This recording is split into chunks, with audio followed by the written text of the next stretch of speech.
Lo sapevamo, un sorriso smagliante, un giocatore contentissimo di stare qua, parole poche ma chiare e in italiano, e quindi andiamo ad ascoltare. C'è pure un here we go, dobbiamo, alla fine acqua, cominciamo.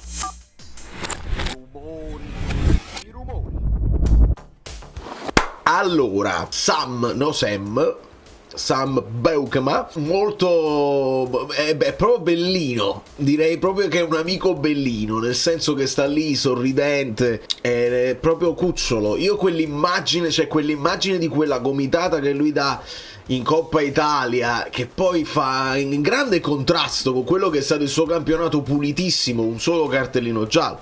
Andiamo a sentire di cosa ha parlato nel dare il benvenuto a Savio 1973, a tutti quelli che si sono iscritti, che non possono uscirvi tutti quanti qua, io vi do un caloroso benvenuto. E una delle cose che a me mi ha sempre fatto impazzire è che in Italia noi cambiamo i titoli, ma proprio profondamente, dei film. Provaci ancora Sam, io ricordo, mi è venuto subito in mente quando ho sentito di Sam Beukema, e poi vado a scoprire che in effetti non solo abbiamo cambiato il nome del titolo, perché il titolo è Play It Again Sam, che non è provaci ma in realtà è suonala ancora, che però si riferisce a Casablanca, dove lei chiede al pianista di suonarla ancora, o meglio di suonarla una volta, play it once. Insomma, gli hanno dovuto cambiare pure il nome, altrimenti provaci ancora Sam non aveva senso in Italia. Marianucci, ieri, oggi Beukema. Prima di tutto si comincia con Lombardo che ha un pensiero per tre operai. Meno male che l'ha fatto, perché altrimenti probabilmente non l'avrei saputa questa cosa. Tre operai che hanno perso la vita sul lavoro, sul cantiere, e quindi il Napoli farà la partita con lutto al braccio, e sottolinea non solo perché siano di Napoli ma in generale. E poi si parte con le domande: cosa puoi aggiungere tu alla quella che è stata la miglior difesa del campionato? Ci saranno tante ragazzi, risposte brevissime, andiamo presto, poi andiamo a parlare di Milinkovic-Savic che è arrivato l'here we go. Ci saranno tante partite e posso aiutare la squadra. Nel 1980 Rudi Kroll, un onore per me, fa sensazione che insomma lui dice io non lo conoscevo molto bene, e sono le nuove generazioni, che ci volete fare, però l'ho visto, studiato, è un mito, è un onore. Come ti sei ambientato? Lui ci fa sapere che conosceva già Gilmour, che si sono incontrati in vacanza. È un tuo obiettivo arrivare in nazionale? Sì, lo è, questo è uno dei motivi per cui ho scelto Napoli. Ebbene, sarebbe quasi inutile sottolinearlo, ma quando poi vinci, e molti, lo stesso De Bruyne che ha parlato con Sky, insomma, è la squadra che vince il campionato, anche se tu non l'hai seguita, sei convinto che è una squadra forte e che resta sotto i riflettori. Tranne per quanto riguarda una pubblicità della Team Vision della Serie A, dove mettono il Milan, mettono l'Inter, poi la Juventus, poi la Lazio, poi il Milan, poi la Roma, poi di nuovo la Juventus e di nuovo l'Inter. Non c'è traccia dei campioni d'Italia. Mi facevano riflettere gli amici bellini sul gruppo che forse può essere pure che è De Laurentiis che non ha lasciato i diritti di quelle poche immagini, ma se i diritti poi sono della Serie A e la Team Vision e lo sponsor, non lo so. Ringrazio l'amico Bellino che me l'ha segnalato, fa sensazione. Un po' di differenze tra Conte e Italiano, lui su Italiano ricorda l'uomo su uomo, a me piace lavorare duro per quanto riguarda invece Conte, sorride spesso, dice a volte è proprio dura, però 6 milioni l'anno per la Lazio femminile. Diceva noi che c'è, perché se voi vedete alcune squadre, parecchie squadre, la Lazio femminile c'è, il Napoli per esempio c'è la Lazio femminile. Schimi di Botti. Ce lo ritroveremo questo lavoro più in là. E poi gli chiedono anche di Ndoye, ovviamente dice Ndoye è uno dei miei migliori amici, e cita anche Ferguson, dice che si sentono praticamente tutti i giorni, quasi ogni giorno lo chiamo fino all'allenamento: pronto Ndoye, come stai, che si dice, poi alla fine porta i libri. Questa è una cosa che non capirete, non potrete capire mai, però sì, lo chiama tutti i giorni. Poi dopo arriverà anche alla fine un'altra che insistono. È stato sorpreso per lo scudetto? Onestamente Ovviamente no, perché già dalla seconda partita il Napoli ha battuto il Bologna 3-0, quindi sapevano che erano fortissimi. Cosa puoi portare? Come mai che secondo te cosa ha portato il Napoli a vincere? Era la squadra più forte, ogni gara quella voglia di vincere, e poi parla proprio della disciplina. Per aggiungere pure, io non ero qui, quindi che ne sai, immagino che sia così. Qual è un tuo modello di calciatore? Cita ovviamente Van Dijk, ma anche a Napoli ci sono difensori fortissimi e non fa nomi. Poi si parla degli attaccanti e lui chiama per nome Lorenzo, Lucca e Romelu Lukaku. Dice che sono molto forti fisicamente, ma anche gli esterni sono molto bravi, quindi faremo tanti gol, spero di fare tanti gol insieme a loro. E poi una curiosità che io non sapevo, quindi diamo un plauso a chi ha studiato, ha fatto ricerca, che Bochum ha cominciato da numero 10, da trequartista, ma parliamo forse di quando veramente era molto giovane, perché lui dice sì, ho cominciato in quella zona di campo, poi dopo mano a mano sono cresciuto fisicamente, sono diventato più alto, mi hanno spostato prima a play, quindi prima a centrocampo, e poi hanno continuato a spostare in difesa, che molto bene, perché vedo come ci conferma quella che è stata la nostra analisi delle caratteristiche, cioè che uno che è bravo in impostazione, e te lo spieghi perché se hai cominciato da trequartista ovviamente la palla la devi saper toccare, non parliamo di ferri da stiro. Che ti ha chiesto Conte, di cosa avete parlato, abbiamo fatto delle chiacchiere a livello tattico, ho capito quasi tutto, dice Sam, di quello che dobbiamo fare, hai preso un solo giallo l'anno scorso, il giocare molto in avanti è un rischio, lui dice sì, è un rischio, lo mette tra virgolette, ma se lo sai fare è un vantaggio che poi ti ritrovi. Quindi il difendere a centrocampo, gli dici io l'anno scorso addirittura mi sono trovato un paio di volte a fare pressing sul portiere, ma dipenderà dal momento, cioè questa è una cosa che ovviamente dipende dalle richieste di Conte, ma anche dal momento della partita, perché ce lo ricordiamo l'anno scorso, certe volte il Napoli, specialmente nei primi tempi, va a prendere gli avversari molto alti, nei secondi tempi siamo un pochino più conservativi. Il treno dei desideri, e questo è il treno dei desideri, non ho capito che cosa il treno dei desideri, no, il Napoli Sam risponde quando i campioni d'Italia mi hanno chiamato, ovviamente un sorriso a 360 denti. Dopodiché ancora sulle caratteristiche, sicuramente l'anno scorso con l'italiano sono migliorato sull'uomo contro uomo, cosa che non fanno tantissimo in Olanda, e poi cita un paio di volte la sua esperienza in Champions. Questa è una cosa importante, cioè anche se il Bologna ha fatto una Champions disastrosa, si è parlato per tutto l'anno che quell'esperienza è stata importante per loro, anche per compattarsi, perché si sono confrontati con avversari forti e l'hanno portata come esperienza positiva, anche l'essere usciti le coppe, l'importanza di fare le coppe. E lui addirittura dice io posso portare questa mia esperienza che ho avuto in Champions e dare una mano, così. Molti dei nostri l'hanno fatta l'esperienza in Champions, quindi bene, come piace giocare, si può iniziare da dietro, si può fare qualche lancio lungo, ma dobbiamo anche avere pazienza se affrontiamo un blocco basso, e qua ci inseriamo anche il discorso di Milinkovic-Savic con i suoi lancioni, ma ci arriviamo. E poi su Ndoye cosa vi dite a telefono così, e lui grande risposta,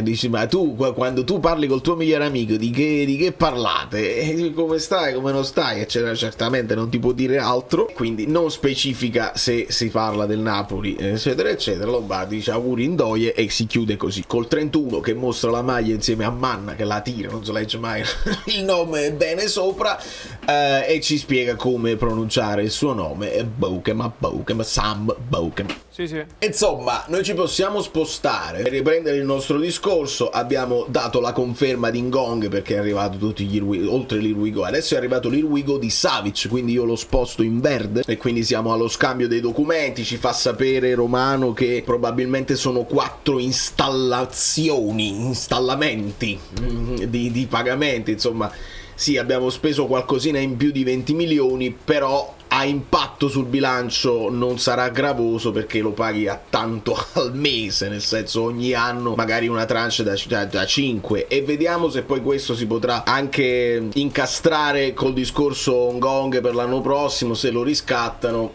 Io ho sempre paura insomma che il Torino, dopo aver visto il non riscatto di Elmas, mi dà l'impressione che loro viaggiano a vista e fanno anno dopo anno, però la grande differenza è che Baroni lo ha avuto Ngong e lo ha fatto performare molto bene bene nel Verona, quindi magari se fa grandi cose potrebbero pensare di... e quindi ti paghi tu un po' di Savic l'anno prossimo, loro ti pagano un po' di Ngong e alla fine cambia poco. La riflessione è che per la prima volta stai affiancando a Meret un portiere pagato tanto, e questa spesa mi fa strano insomma pensare che sia una spesa per un secondo portiere, perché è una bella spesa.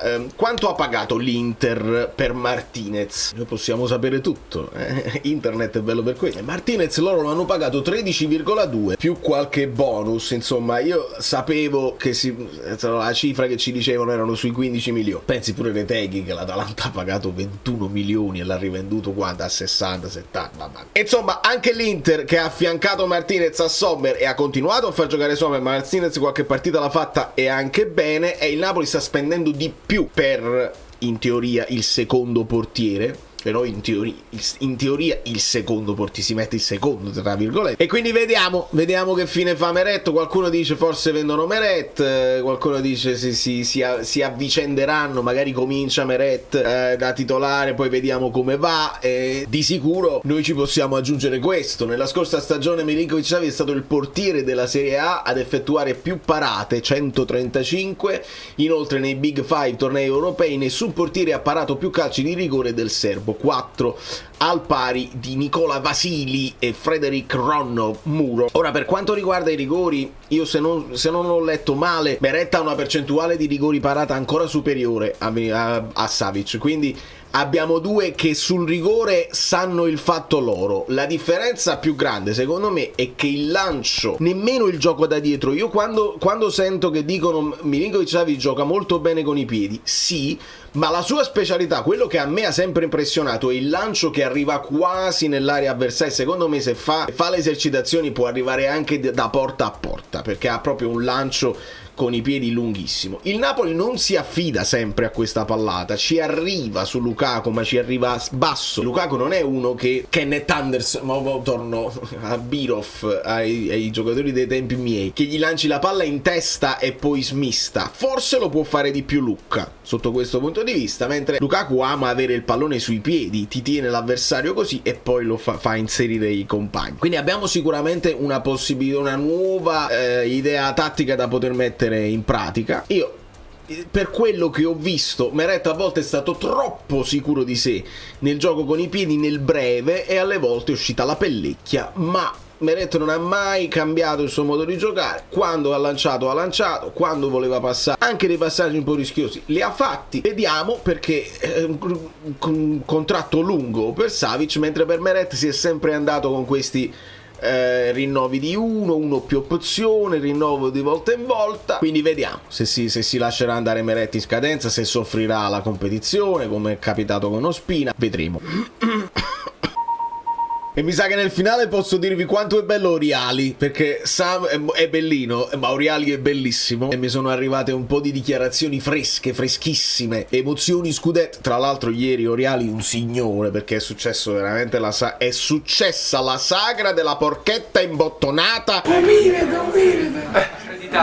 Sembra quasi che sei, poco. Allora,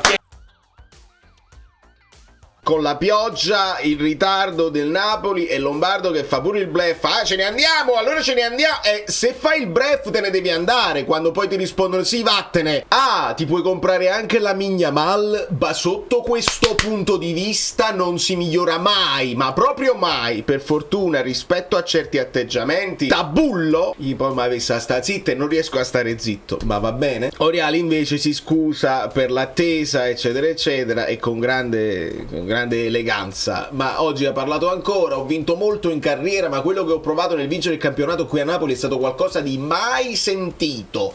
La passione e l'entusiasmo che il tifoso napoletano trasmette ti entra, e quindi mi ha colpito profondamente. Credo che quest'anno ci sia molta più competizione. Non abbiamo raggiunto un traguardo straordinario noi abbiamo raggiunto un traguardo straordinario che non era un obiettivo a inizio stagione. Non eravamo la rosa più forte e competitiva, ma è stato dimostrato ancora una volta che a vincere vincere è la squadra.